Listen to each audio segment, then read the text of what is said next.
महाराष्ट्र में भारी बारिश ने तबाही मचा दी। मुंबई और पुणे में हालात सबसे बुरे हैं। मोथा नदी में आए उफान के चलते भेड़े पुल पर एक कार पानी में फंस गई। शहर के 4 इलाकों में 100 मिलीमीटर से भी ज्यादा बारिश के बाद चारों तरफ पानी नजर आ रहा है और हालात बेकाबू दिख रहे हैं। पुणे में मूसलाधार बारिश की वजह से सड़कें डूब गई हैं। ऐसी ही एक डूबी सड़क पर एक कार बहती नजर आई। लगातार हो रही बारिश के चलते शहर का बड़ा हिस्सा समंदर में तब्दील हो चुका है। मौसम विभाग ने पुणे में आज भी बारिश का रेड अलर्ट जारी किया है। पुणे में मूसलाधार बरसात के चलते ओंकारेश्वर मंदिर डूब गया। पेशवाओं के शासनकाल में बनाए गए इस मंदिर के पूरे परिसर में कई फीट पानी भरा हुआ है। लगातार हो रही बारिश के चलते शहर में हालात बिगड़ते जा रहे हैं। पुणे के पिंपरी चिंचवड़ का मोरया गुस्तावी मंदिर भी डूब गया। मंदिर कैंपस में कई फीट पानी भरा हुआ है। पानी मंदिर की पहली मंजिल के छत तक पहुंच रहा है। पिंपरी चिंचवड़ में पिछले 4 दिन से लगातार बारिश हो रही है। पुणे की 15 हाउसिंग सोसाइटीज में बरसात का पानी घुस गया। करंट लगने से 3 लोगों की मौत हो गई। प्रशासन की सलाह है कि जब तक बेहद जरूरी न हो लोग घरों से बाहर न निकलें। जिन घरों में पानी घुस चुका है वहां से लोगों को रेस्क्यू किया जा रहा है। बिगड़े हालात को देखते हुए पुणे के अलावा रायगढ़, पालघर और ठाणे के स्कूलों में भी छुट्टी घोषित कर दी गई है। पुणे के मुलशी तालुके में चट्टान खिसकी तो 2 घर इसकी चपेट में आ गए। मलबे में 2 से 3 लोगों के दबे होने की खबर मिली तो एनडीआरएफ की टीम ने मौके पर पहुंचकर रेस्क्यू ऑपरेशन शुरू कर दिया। पुणे का हाल देख महाराष्ट्र सरकार ने लोगों की मदद के लिए आर्मी भेज दी है। ऊंची बिल्डिंग्स पर फंसे लोगों को एयरलिफ्ट करने की भी तैयारी है। एनडीआरएफ पहले से काम कर रही है। महाराष्ट्र के उप मुख्यमंत्री अजित पवार ने भी पुणे पहुंचकर हालात का जायजा लिया। वो पुणे में रहकर खुद रेस्क्यू एंड रिलीफ वर्क को लीड करेंगे। भारी बारिश के चलते ठाणे के भिवंडी में सड़कें डूब गईं और लोग गाड़ियों को धक्का लगाते नजर आए। शहर के निचले इलाकों में पानी भर चुका है। हादसे की आशंका को देखते हुए स्कूल बंद कर दिए गए हैं। कामवारी नदी में पानी बढ़ने के बाद प्रशासन ने नदी किनारे झुग्गियों में रहने वालों को अलर्ट कर दिया है। भिवंडी पर बाढ़ का खतरा मंडरा रहा है। मुंबई में भारी बरसात से कई इलाकों में पानी भर गया। अंधेरी सबवे और आसपास की सड़कें डूब गई। सबवे बंद करना पड़ा। चेंबूर में भी सड़क डूब गई। बारिश की वजह से कल्याण, डोंबिवली, नवी मुंबई, मुलुंड, भांडू, विक्रोली और घाटकोपर जैसे पूर्वी उपनगरों में भी लोगों को काफी परेशानी हुई। बरसात ने फास्ट लोकल की स्पीड भी कम कर दी। मुंबई में रुक रुक कर हो रही तेज बरसात के चलते मुंबई को पानी सप्लाई करने वाली मोदक सागर झील लबालब हो गई। अब इसका पानी ओवरफ्लो हो रहा है। अगर इसमें तेजी आई तो आसपास के इलाकों में बाढ़ आ सकती है। महाराष्ट्र में ठाणे का रायता ब्रिज पानी में डूब गया। पुल डूबने से कल्याण मुरबाद अहमदाबाद हाईवे पर ट्रैफिक बंद हो गया। यहाँ उल्लास नदी खतरे के निशान के ऊपर बह रही है। कई दिनों से हो रही मूसलाधार बारिश ने हालात और खराब कर दिए। पुल बंद होने से लोगों की मुसीबत बढ़ गई है। ठाणे के अंबरनाथ में पिछले 2 दिनों से हो रही भारी बारिश के चलते 960 साल पुराने शिव मंदिर में भी पानी घुस गया।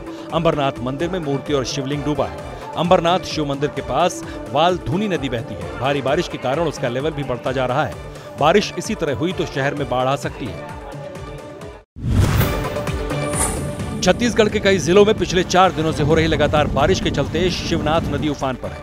इसके चलते आसपास के इलाकों में बाढ़ जैसे हालात बने हुए हैं। शिवनाथ नदी में उफान के चलते बलौदा बाजार भाटापारा से बिलासपुर जाने वाली सड़क पर सिमरिया पुलिया डूब चुकी है। पुल के ऊपर 3 से 4 फीट पानी बह रहा है।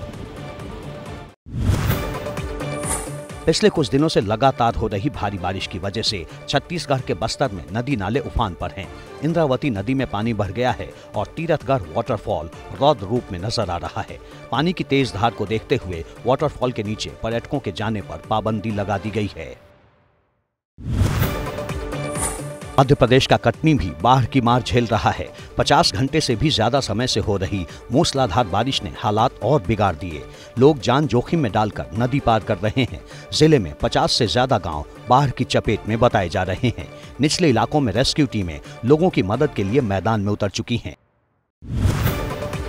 मध्य प्रदेश के छतरपुर में मूसलाधार बारिश के चलते बांसुजारा बांध के गेट खोल दिए गए। इसकी वजह से खसान नदी में पानी का लेवल तेजी से बढ़ा। नतीजा ये हुआ कि पुल डूबने से छतरपुर टीकमगढ़ मुख्य मार्ग पूरी तरह बंद हो गया।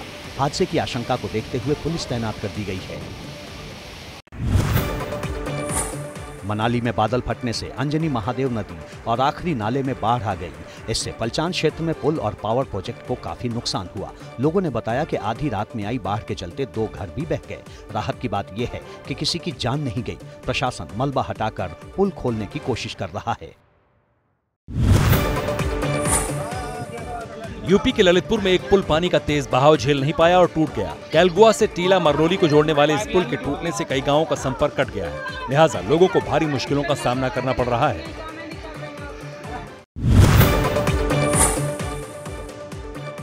मुंबई के बोरीवली में एक मल्टी स्टोरी बिल्डिंग में आग लग गई। बताया जा रहा है कि कनाकिया समर्पण नाम के टावर में शॉर्ट सर्किट की वजह से आग लगी। बाद में फायर ब्रिगेड ने आग पर काबू पा लिया। इस हादसे में 70 साल के एक बुजुर्ग की मौत हो गई। कुछ घायलों को अस्पताल में भर्ती कराना पड़ा। महाराष्ट्र के अकोला से खामगांव जा रही एक बस में भीषण आग लग गई। यह हादसा रिधोरा गांव के पास हुआ। जिस वक्त बस में आग लगी, करीब 20 यात्री सवार थे, लेकिन राहत की बात यह रही कि आग का पता चलते ही सभी यात्रियों को बाहर निकाल लिया गया। माना जा रहा है आग शॉर्ट सर्किट के चलते लगी। आंध्र प्रदेश के पलनाडु में श्री सुब्बाराया एंड नारायणा कॉलेज में रैगिंग का मामला सामने आया है। यहाँ सीनियर्स ने कुछ जूनियर्स की डंडों से पिटाई की। छात्रों ने इसकी शिकायत नहीं की, लेकिन वीडियो वायरल हुआ तो मामला सामने आया और रैगिंग के आरोप में 6 छात्रों के खिलाफ केस दर्ज कर लिया गया है। उत्तर प्रदेश के बहराइच में जंगल से भटककर एक तेंदुआ कतरनिया घाट के दुर्गा गौड़ी गांव में घुस गया। गांव वालों ने तेंदुए को वीडियो कैमरे में कैद कर लिया। वन विभाग को इसके बारे में जानकारी भी दी गई। गांव वालों का आरोप है कि वन विभाग ने इसके बाद भी कोई इंतजाम नहीं किए। जम्मू कश्मीर के पहलगाम में अमरनाथ यात्रियों के लिए लंगर लगाया गया। ये लंगर देश के अलग अलग हिस्सों से आए लोगों ने मिलकर लगाया है। यहाँ अमरनाथ यात्रियों के लिए भोजन के साथ साथ फर्स्ट एड का भी इंतजाम है। अमरनाथ यात्रियों ने बताया कि लोगों का इस प्रकार का सेवा भाव देखकर काफी खुशी मिलती है। बजट पर चर्चा के दूसरे दिन भी संसद में विपक्ष का हंगामा जारी। इसके चलते कार्यवाही कई बार स्थगित करनी पड़ी। बीजेपी के रवनीत सिंह बिट्टू और कांग्रेस के चरणजीत सिंह चन्नी के बीच तीखी नोकझोंक हुई। इससे पहले कार्यवाही की शुरुआत में ही केंद्रीय संसदीय राज्य मंत्री ने सदन में गरिमा बनाए रखने की गुजारिश की थी, जिसका कोई असर नहीं दिखा। बिहार में मुख्यमंत्री नीतीश कुमार को महिला विरोधी बताकर विपक्ष की तमाम पार्टियों के विधायकों के साथ आरजेडी विधायकों ने विधानसभा में जोरदार प्रदर्शन किया। पूर्व मुख्यमंत्री राबड़ी देवी ने आरोप लगाया कि नीतीश कुमार हमेशा महिलाओं का अपमान करते हैं। सदन में भाषण के दौरान टोका टोकी से परेशान नीतीश ने आरजेडी विधायक रेखा देवी पर टिप्पणी की थी।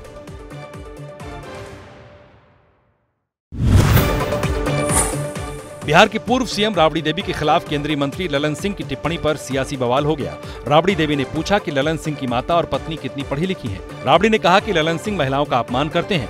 दरअसल राबड़ी ने बजट की आलोचना की थी। इस पर ललन सिंह का कहना था कि जो राबड़ी साइन नहीं कर सकती, वो बजट पर क्या बोलेंगी। ठाणे में बीजेपी के एक पूर्व विधायक ने अपनी ही पार्टी के खिलाफ मुहिम छेड़ दी। मीरा रोड सीट से विधायक रहे नरेंद्र मेहता मीरा भाईंदर की सड़कों के गड्ढे भरने के लिए खुद फावड़ा और टोकरी लेकर निकल पड़े। मीरा भाईंदर की सड़कों को ठीक करने के लिए 22 करोड़ रुपए खर्च किए गए हैं। इसके बाद भी गड्ढे दूर नहीं हुए। एमएनएस चीफ राज ठाकरे ने विधानसभा चुनाव में किसी के साथ तालमेल से इनकार कर दिया। राज ठाकरे ने कहा कि उनकी पार्टी 200 से 250 सीट पर चुनाव लड़ेगी। इस पर एनसीपी के जितेंद्र आव्हाड ने चुटकी ली और कहा कि राज ठाकरे फिल्में बहुत देखते हैं, इसलिए वो कई तरह के किरदार में नजर आते हैं। राज ठाकरे ने लोकसभा चुनाव एनडीए से तालमेल में लड़ा था। दिल्ली में भारतीय जनता पार्टी के संगठन महामंत्रियों की बैठक। पार्टी अध्यक्ष के चुनाव की प्रक्रिया पर चर्चा। सूत्रों ने किया दावा, बीजेपी कार्यकारी अध्यक्ष के नाम का ऐलान जल्दी करेगी। दावा किया जा रहा है कि बीजेपी अध्यक्ष पद के लिए नवंबर-दिसंबर में चुनाव करवाए जा सकते हैं। कुपवाड़ा में शहीद हुए ऊना जिले के जवान दिलावर खान का पार्थिव शरीर उनके घर लाया गया और पूरे सैनिक सम्मान के साथ सुपुर्द खाक किया गया। बनाना उपमंडल के घरवासड़ा के रहने वाले 28 साल के दिलावर खान 24 जुलाई को आतंकवादियों के साथ मुठभेड़ में शहीद हो गए थे।